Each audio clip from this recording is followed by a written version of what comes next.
Amis des chocolats, bonjour. Bonjour Christophe. Salut Yvan. Aujourd'hui, nous allons parler de Christophe Colomb, L'homme qui découvrit un nouveau continent. mais refusa de l'admettre.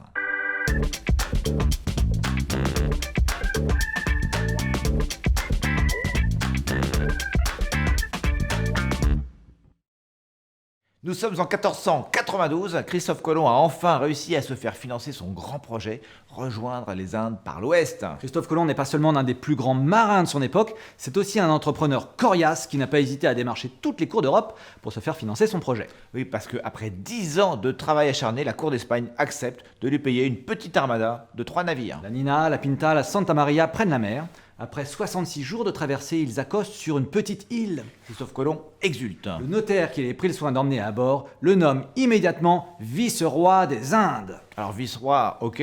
Des Indes, c'est quand même un peu plus étrange. C'est-à-dire qu'il accoste sur une île alors qu'on sait que la côte indienne n'en compte aucune, il ne trouve aucune des épices dont l'Inde regorge et il rencontre des tribus anthropophages dont on n'a jamais entendu parler en Inde. Oui, mais comme ces hommes ont la pommade, pour lui, c'est évident, ce sont des Indiens. C'est avec ce seul indice que lorsqu'il rentre en Espagne, il va chercher à convaincre ses interlocuteurs. Et forcément, il trouvera assez peu de monde pour le croire. Mais Christophe Colomb n'a pas envie de se faire voler sa place dans l'histoire, il s'acharne, il va donc retourner 3 fois aux Indes sans s'interroger une seule fois entre l'étrange dissemblance, entre la terre où il accoste et ce qu'on sait des Indes orientales.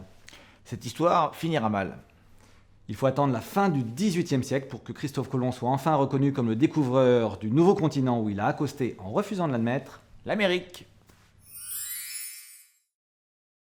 Alors, où est le chocolat dans cette histoire? Ce qu'on peut en retenir, c'est que nous interprétons toujours les informations que nous recevons dans le sens qui nous arrange. Christophe Colomb a été victime de ce qu'on appelle un biais cognitif.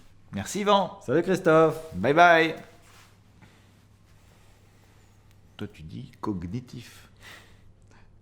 T'as un gag, non, quoi, c'est un peu le... Bon, bizarre.